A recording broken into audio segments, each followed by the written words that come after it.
It's time for another Dice Tower review with Z. Garcia.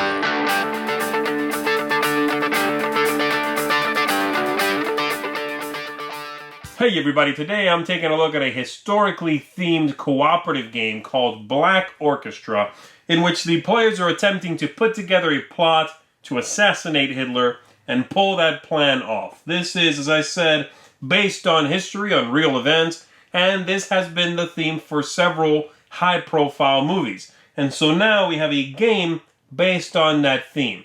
Does the game pull that theme off? Is it any good? Let's find out.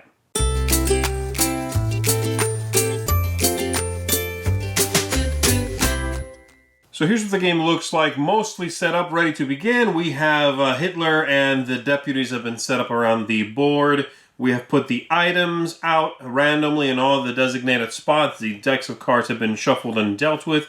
The only last thing that needs to be dealt with here on the board is the difficulty level, that you can decide, how difficult you want the game. So easy would mean that the military support would start all the way down here. If you play with standard, it would start here, and then if you want to play hard, it would start there, and also never go down past that point. So we'll just say standard for now. So I'll put that right there, like so. Set the cube there, remove the other ones from the game, and then lastly, everybody gets a character, and that's going to be who you'll be playing for the rest of the game, and you'll have a couple of cubes as well that will mark your suspicion level as well as your motivation, and we'll start with low motivation and medium suspicion. Everyone will start there like so. You also have special ability in here and spaces for some items that you'll collect as you're playing the game, alright? So the objective of the game is to find and put into effect a plot to assassinate Hitler, and those are going to come from this deck here. It'll usually require items that you'll find on the board, and then whatever special circumstances have to be in play for you to pull that off. The turns are broken down into three parts. The first thing you'll do is check for Hitler and the deputy penalties, which means if you start your turn with one of the deputies or Hitler, you are going to take some sort of penalty that's written right on there. Discard a card, cancel your ability, +1 suspicion, things like that. Once that's done, then you can take up to 3 actions. And I'll tell you what they are in just 1 second. And then lastly, you're going to draw and resolve an event card, which comes from up here. And you are going to run through these decks until, well, you've won or you've run out of time all the way over here. You can win in that one way, putting a plot into effect and pulling that off. You will lose in a couple of different ways. If you're all in jail, if you're all arrested at the same time, if you run out of time because you've run through all the cards, or if there's one special card here in the 7th stage that comes up, that also will trigger the end of the game. But you're near the end of the game anyway if that card comes up. The spaces on the board have numbers which tie them to the stage in which you are. And so at the beginning of the game, we're still going through this first deck of cards with the 1 on the back, and so only the spaces that have the 1, meaning all of Berlin, these locations are all in Berlin. And then these locations here with the 1 are the only places we have access to. And when we start drawing from the second deck, then these places will open up with the 2, then 3s, and so on. Eventually, some places will also shut down depending on when later things open up. That's generally it. So the actions a player can take go like this. You can move 1 space on your turn. You have 3 actions. So I can move from the train station here. You can move to these places, assuming they are available already. Or you can move to anywhere in Berlin. And these places are all connected here in Berlin. So for 1 action, I can move here. Or I could take 1 action to go here and then another action to go there, so on. So you can move for 1 action. Second action is draw a card. I can draw one of these conspirator cards.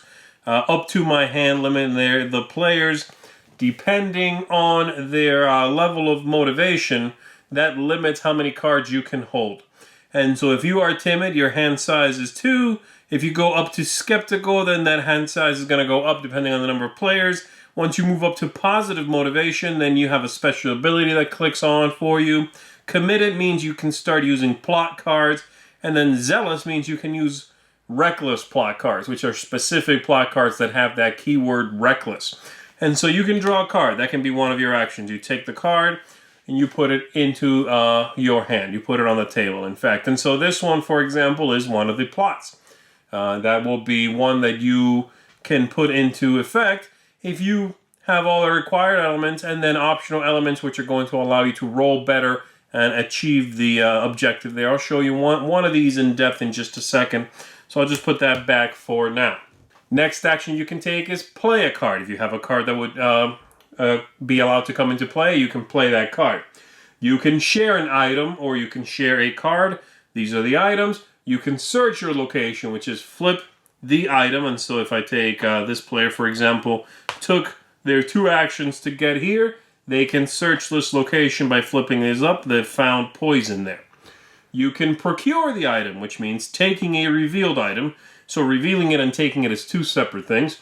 You can deliver the item. The item, some places will take specific items, and now this does not necessarily further your plot, but as the rulebook says, sometimes conspirators need to just continue to do their job in order to reduce suspicion. And so you can deliver the item somewhere if that item is wanted there.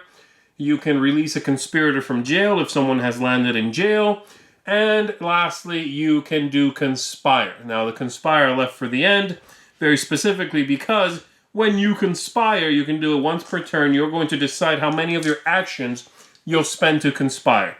And so let's say I'm going to spend all 3 of my actions here from the train station to conspire. I roll 1 die per action I'm burning to do this. And then I am going to take those, and they go up here in the descent track. If I rolled any of the Iron Eagles here, those are bad for me. And then the numbers are how many actions I have this turn on top of any I might have left. So I burnt through all 3 of my actions. I played this here. I have 4 more actions. This is a very powerful action, but it's also a very risky action. And sometimes if you know you want to do something very specific, you want to get it done, you might not want to gamble with conspiring and just do your 3 actions and be done with it. So let's say that's what my turn was. I took my 3 actions to conspire. I have 4 more actions now. I'm going to go 1, 2, I will go 3, 4. And just start revealing some of these items. Keys, fine. That's my 4 actions. This one stays there. And now comes the third part of the turn, which is drawing and resolving an event card. I would take the top one here. I would flip it. I would deal with it. It says Munich Agreement. Increase Hitler's military support by 1. So this goes up. This is the difficulty to put plots into effect, by the way. And then it says remove the next 2 stage 1 events from the game. Fine. And so I'm going to put this here for the current event. And the next 2 go away here. And that's it. It is now the next player's turn. And they will again check that they are not sharing a space with one of the characters here, with one of the deputies. And then take their 3 actions. Then draw and deal with one of these, and so on until the game is won or lost.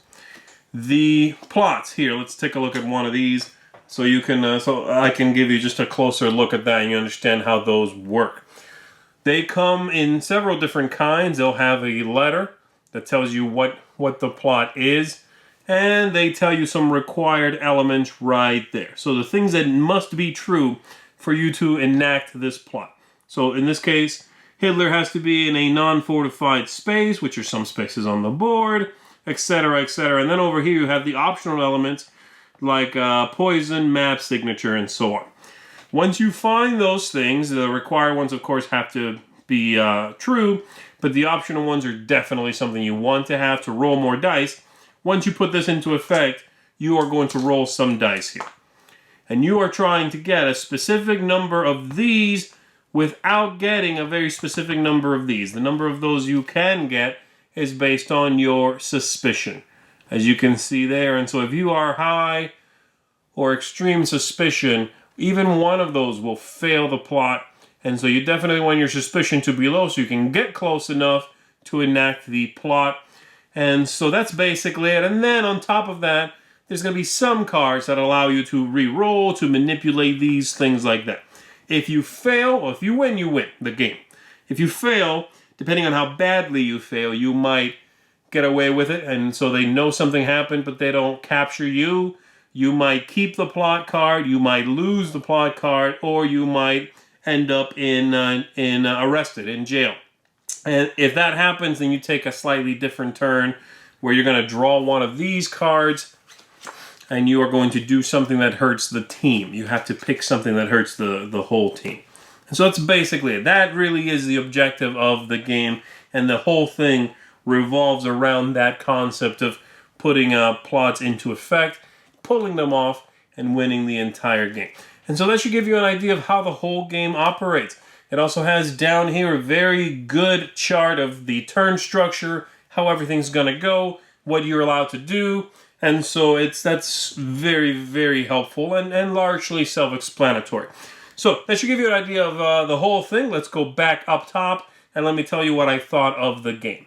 That breakdown of the game is by no means comprehensive, but it should give you an idea of how the game works. There are things I like in the game, and there's a couple of things I don't like. I'll go over those in just a second. I should say also right now, though I really shouldn't have to, that the game has a theme that can be very off-putting for some people, and so you should just avoid the game if you don't like this theme. Though I will say that even though I felt a little bit trepidatious at first when I found out what the game was about, the game does handle its theme and its setting with reverence and respect, and so I don't find it to be an issue anymore, really. And so, the things I don't like about the game, I'll start with those. I found the art style and the whole thing to be a bit clashing. The cover and some of the illustrations, like the characters you'll be portraying in the game, have this look to them, and yet the cards that you play once per round, the events that are triggered, are all screen caps, or they appear to be. And so they're very realistic, those cards. And I remember the first time I started pulling those, I was like, whoa, there's a level there of realism that I was kind of not ready for. And I'm just talking about a picture, right? But it does clash with the look of the rest of the game, I find. And so that's one thing. The other thing is that the game, and this is really the big one, so I'll just mention this. The game has an old school feel about it. You know, from the very first time I played it, it's steeped in history. It is very thematically rich. You can tell that a lot of thought and detail and knowledge of history went into this game, the research for it. That's on the one hand. On the other hand, the game has a lot of luck. There's a lot of dice rolling. That is how you win, based on dice rolling. That one really big action you can take, Conspire, is dice rolling, and you could just completely fail. And so, again, I come back to the game feels like an old school design. It's an old school American style design, right? Very richly thematic, lots of luck. I'm surprised there is not, a chart somewhere that I have to check, That's what I'm talking about. And so that style of game does feel in some respects dated. It's strange having a game that is this long and has this much luck and this much, this many details, and yet you're still rolling dice. And so I just want to mention that in case it's something that you're going to find not engaging. It does not feel like a modern cooperative game in many respects. But what it does very well. The game is very thematically rich. It does tell a good story. It does feel cinematic in many ways. It is strongly, very smartly and strongly put together. It is a game that is, if you are interested in the history especially, really going to be something that is up your alley, because every card, every event, all those things are based in historical events. And so I played with one person, my first game, who is sort of a World War II buff, and he was loving it. I mean, he really liked all the tie-ins to historical events, And so if you are someone who is a history buff, a World War II buff, I think this is one that's going to be very good for you. If you are someone who enjoys co-ops and you don't mind the luck, this is one that's going to be good for you. It's a little bit longer. It can be swingy. Sometimes you win really early. If you get a plot off the ground, roll, get it. Boom. I mean, this game could end very early. And then if you don't get it right away near the front, then usually near the end is when you'll do it again, because there's a little bit of a bell curve to the feel of the game. But yeah, so it's one I do recommend, and it's one I liked. But it took a little getting used to how lucky it felt, because the theme kind of puts you on rails a little bit. Not really, but you go through those stages, things open up in a very deliberate manner, and then the dice rolling on top of that throws a monkey wrench in the whole works. And so it's something that takes a little bit of getting used to. But as I said, I do like it. I think it's a strongly put together product, and especially if you are a history buff, this is one that's really going to appeal to you, I think, because it does feel cinematic and tell a good tale. And so that's it for me, Black Orchestra. This one's going to get a seal of approval from me. I would recommend it. Look into it if you like this style of game. Thanks so much for watching the Dice Tower videos. Find more great videos and reviews, as well as our top-rated audio podcast at Dicetower.com. You can also find other great shows at Dicetowernetwork.com. I'm Eric Summerer, and you've been watching The Dice Tower. The Dice Tower is sponsored by Cool Stuff Inc., where you can find great games for great prices. Cool stuff in stock. Check them out at CoolStuffInc.com.